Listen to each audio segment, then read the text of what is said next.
Diablo 4 feels like a big leap of faith for Blizzard. It's been 11 years since Diablo 3, 5 years since Don't You Guys Have Phones, and almost 1 year to the day since Diablo Immortal. I've spent around 30 hours with the full game now, and I can pretty confidently say that Diablo 4 is not only a return to form, but an evolution of the franchise. Let me know any questions you have about the game in the comments down below, and I'll get back to you.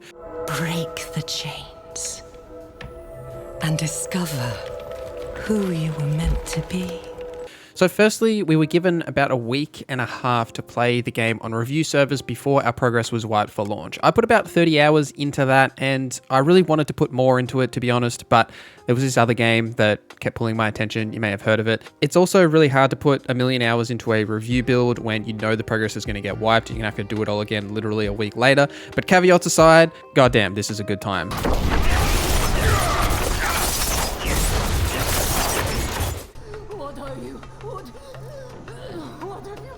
I was sitting on my couch, feet up, controller in hand, just slaying demons as my rogue, having a great time. My partner walked past and was like, that looks entertaining. Oh, yeah.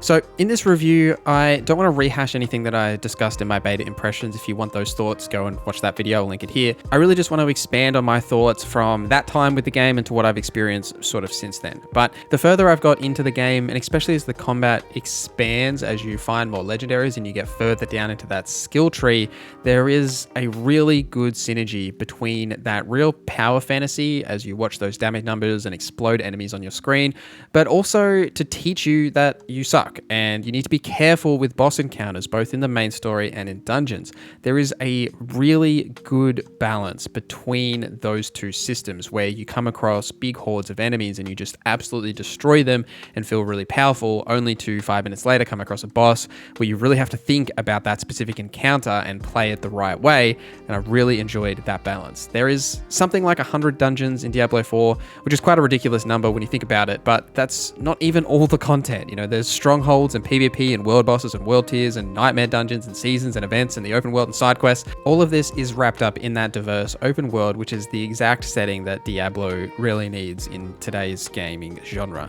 The Fractured Peaks was the location that we got during the beta, which was basically just all white as you've explored, you know, the frozen wastelands of that area. But now as you can expand outwards, there is a clear diversity in the different environments, from swamps to forests to deserts. I really enjoyed exploring, coming across new creatures and new landscapes as you really explore and sort of go across the world as you complete the main story, which is bigger than I actually thought it was, and that is a good thing because Diablo 4 is first and foremost an MMO. It's an online game. Now that is hard to really discuss in a review period like this where the servers are very limited, and then you also have to take into account that I was playing mostly at Australian times, which is even harder to find, you know, reviewers that are actually on at the same time. But the biggest criticism that I had with the beta was not the co-op aspects. It was really melee feeling significantly weaker than range and just that general combat balance. I went into the review period picking up my rogue again and fell back into that ranged rogue that I played during the beta, and about level 20 or so actually wasn't feeling it. I decided to respec into melee, and at least for the rogue, the melee issues I had during the beta seem to be significantly resolved. Like, melee damage now feels punchy, plus I can actually take a hit or two without losing half my health. And the passives definitely help with that damage reduction and health regen as well, which I feel much more noticeable than the beta. That could be an aspect of being able to level up further as well and, you know, develop your build a bit more, but I definitely feel like those balancing issues have mostly been corrected, but I'll have to wait and see as we all sort of get our hands on all the different classes and actually get to the end game. Speaking of that end game, I didn't really get to spend much time with it, and we won't really know how deep it goes until significantly after launch. And it's really hard to sort of talk about that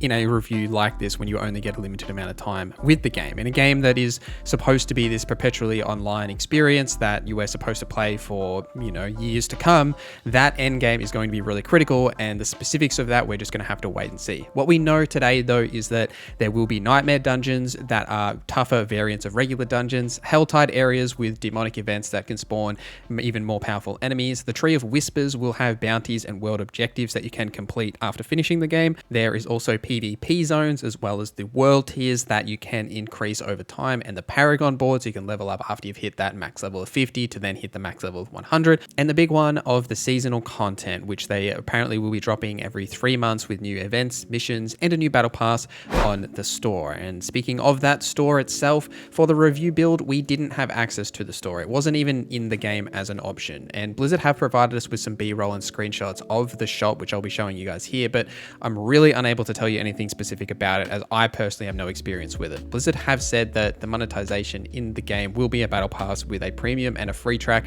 but only cosmetics in the store. My only concern, which I think we'll have to wait and see, is the season blessings, which will be a way that you can increase the amount of experience you gain doing various activities via the smoldering ashes. Now, they have said that this is locked behind like specific character levels to be able to use these increases, and there are other ways to increase your overall experience as well. You know, you get an XP buff when you're near other players, as well as consuming elixirs. So I don't personally see it going to be a big thing, but again, we're really just going to have to wait and see. And I'm just giving you the caveat here that, you know, these are going to be in the game, and it's just things that you should be aware of. In terms of performance and bugs, I had 0 performance issues, and it is absolutely glorious to play a PC game at launch with no performance issues. It's so good. Like, I have just come off playing, I don't know, 5-10 games back to back that are all 30 FPS or lower, or like really struggling with performance issues, and it is glorious to have a game that, you know, runs at like 100 frames per second on my actual PC, my RTX 3080, as well as my RTX 3060 laptop that I can play it on. Oh, it's honestly great. Now, I did have a couple of hitches here and there, which for me seemed to be server related, just like some rubber banding and stuff like that. And they did tell us in the review period they were doing server stress testing. So, you know, that is to be expected. In terms of bugs, I had one bug that I can remember, and that was a weird quest bug with the main quest where I had picked up an item and had to bring it back to a certain person. But every time I got back to them and was like, hey, here is this item you wanted, it would disappear from my inventory and go back to where it dropped from the boss that I killed, and I had to go back and get it. That happened to me like 3 times, but that was the only real bug that I experienced. A lot of the server issues that I had during the beta,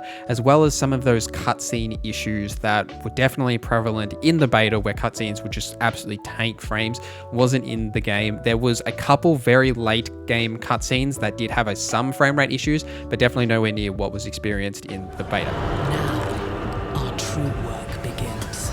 Diablo 4 is set well and truly after Diablo 3 Reapers of Souls, and Heaven's Gates are closed and the angels are abandoned humanity. Lilith is back and summoned to Sanctuary by a dark ritual. Lilith has a plan, and it's up to you and your ragtag friends to figure out what that is and try and stop it. Now, we're unable to talk about specifics of the story, but what I can say for probably the first time in a Diablo game is that I was legitimately interested in the story. Like, that's not to say the story in previous titles was bad, but Diablo is about combat for me, and what really elevates this story here is the cutscenes. Now, we can't show any of the cutscenes after the first act, but these cutscenes here that are beautifully shot, like with incredible lighting, there are multiple of these throughout the campaign that are just exceptionally framed and presented to you, like with really nice lighting and like such a great level of detail in terms of the scene production. Like, I really have enjoyed watching these cutscenes every time they have appeared on my screen. As a whole, though, I did like where the story was going, but I just can't stop myself from skipping over the random NPC dialogue outside of these cutscenes. Like, I want to get back to the combat, and I basically just quickly read over it and continue. The cutscenes are really the standout. The random dialogue from NPCs, whether it be main quest or side quest, is still pretty skippable, except some great voice work from some of the main characters. The side quests, though, they range from, you know, short, really easy side quests to complete, like go and fetch quests, to a couple of really lengthy, deep ones that later throughout the story, where there were multiple side quests that are all sort of progressing this sort of side narrative together. They weren't linked to the main story, and they were quite refreshing to see that depth in the side quests. You know, I wasn't really expecting that. I just really expected them to be short, you know, fetch quests, but there was actually a little bit of a narrative being told there, and I quite enjoyed that. Throughout my time with Diablo 4, playing it in the betas and playing all the different classes there, as well as playing the story here as the rogue, my time has been very enjoyable. Diablo is definitely back, and Diablo 4 is filled with content and loot and bosses and a diverse open world to fit it all in. Right now, I recommend Diablo 4 to you. It is definitely definitely worth playing for any Diablo or action RPG fan. Diablo 4 has an exceptional combat loop, and that is the key here. For any Diablo or action RPG fan, that will definitely draw you in. Not including the class variety and the build variety inside those classes. There is a lot for a player like me to get lost in, and I can't wait to actually play the final product and experience the endgame finally. Let me know your thoughts in the comments down below. Thanks guys for watching this video till the end. Thank you to our members for supporting the channel. My name is Norza, and I hope you have a great day.